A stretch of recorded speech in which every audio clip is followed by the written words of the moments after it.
ताकि वो चुनाव प्रचार ना कर पाए। भाजपा के चोरी को लोगों तक नहीं ले जा पाए। एक जमीन के मामले पर जो सिविल नेचर का है,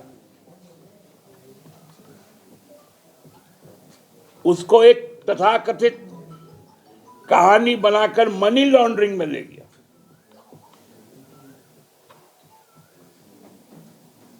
उसका भी आज ना कल खुलासा हो जाएगा।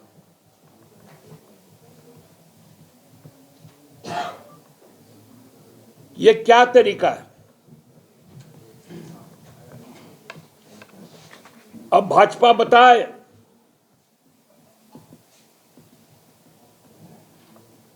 कि ईडी के द्वारा और कितने ऐसे ऐसे केस किए जाएंगे,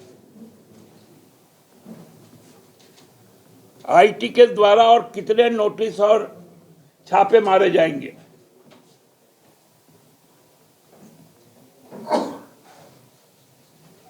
प्रधानमंत्री जी ने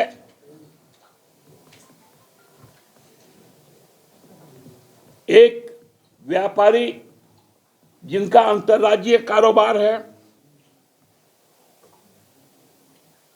साहू परिवार का, उनके वहां आईटी का छापा पड़ा। कहते हैं 350 करोड़ रुपए निकला।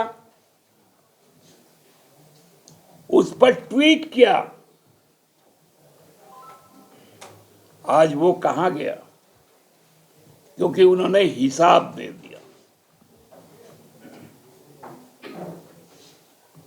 ऐसे राजनीतिक बेशरम लोग की कलई अभी खुलते जा रही,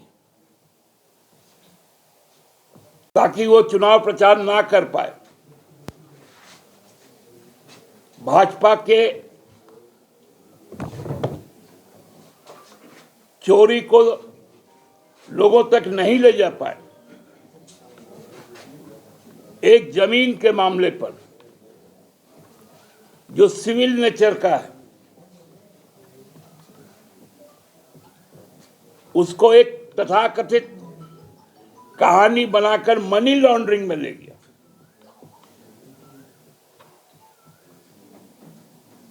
उसका भी आज ना कल खुलासा हो जाएगा।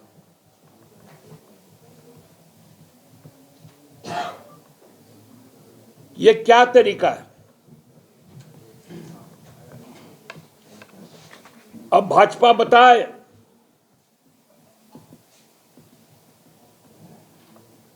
कि ईडी के द्वारा और कितने ऐसे ऐसे केस किए जाएंगे, आईटी के द्वारा और कितने नोटिस और छापे मारे जाएंगे।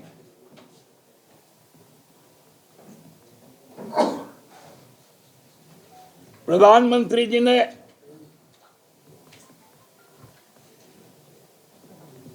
एक व्यापारी जिनका अंतर्राज्यीय कारोबार है,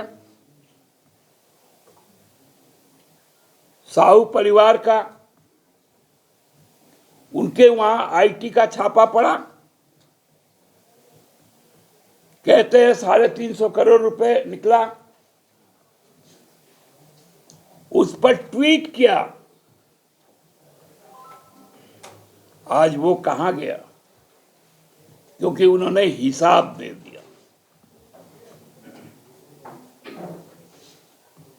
ऐसे राजनीतिक बेशरम लोग की कलई अभी खुलते जा रही।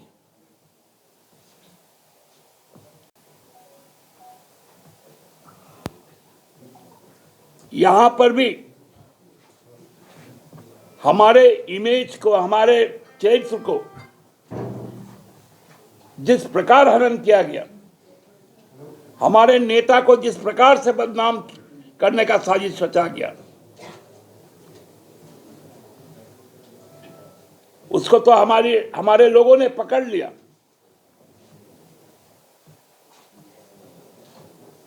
और चूंकि लोग पकड़ में आ गए तो उनको उठाकर जेल में डाल दिया।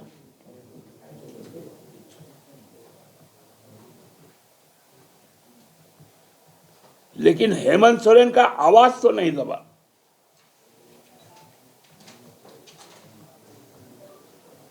आप छत्तीसगढ़ में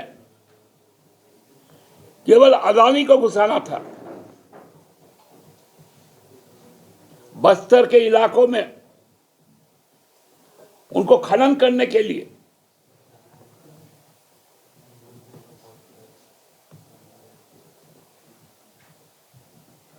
वो जंगल अरवक शहर है, हसदेवा जंगल आज उजड़ रहा है, पेड़ें काटे जा रही हैं। इसलिए ये लीकर स्कैम बनाया गया, इसलिए वो महादेव ऐप लाया गया। और आज का नतीजा क्या हुआ? एक लोकप्रिय जनता के प्रति समर्पित सरकार चल गई और वहां अदानी घुस गया।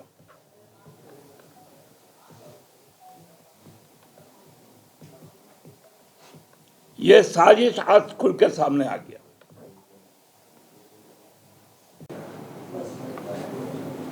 ने ईडी को लेकर कई बार टिप्पणी की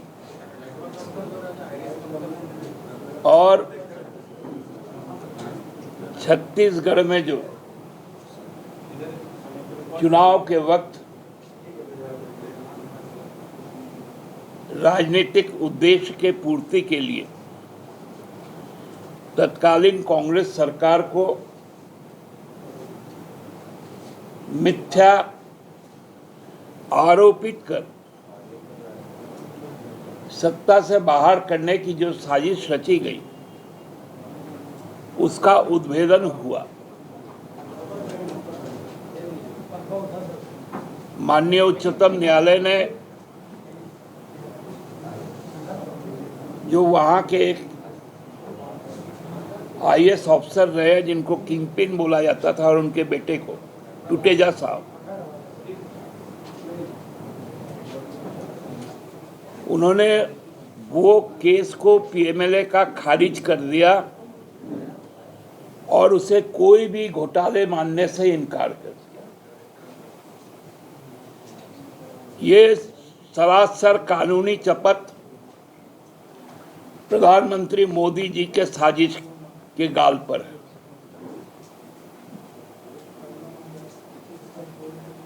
ये पूरा देश जान गया कि हमारे प्रधानमंत्री मोदी जी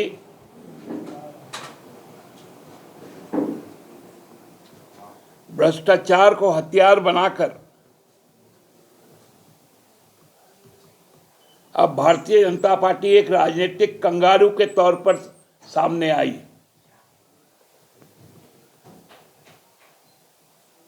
कंगारू के पेट में जो झोला होता है, भाजपा के स्टार प्रचारक नरेंद्र मोदी जी ने भी वही झोला अपने पेट में बांध लिया, अपने परिवार के लोगों को उसमें भर लिया। ईडी को, सीबीआई को, डीआरआई को, आईटी को,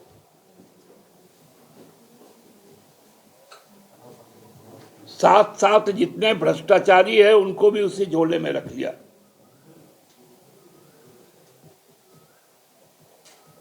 उनका एक नया परिवार बन गया।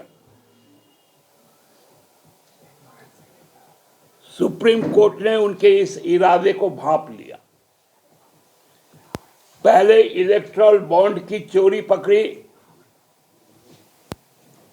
ईडी और आईटी का छापा मारकर जो रंगदारी वसूला गया इलेक्टोरल बॉन्ड के नाम पर, उसका खुलासा हुआ और अब छत्तीसगढ़ का खुलासा भी हो गया। और ऐसे ही तमाम खबरों के लिए सब्सक्राइब करें हमारे चैनल जेके न्यूज नेटवर्क को और हाँ, बेल आइकन दबाना ना भूलें।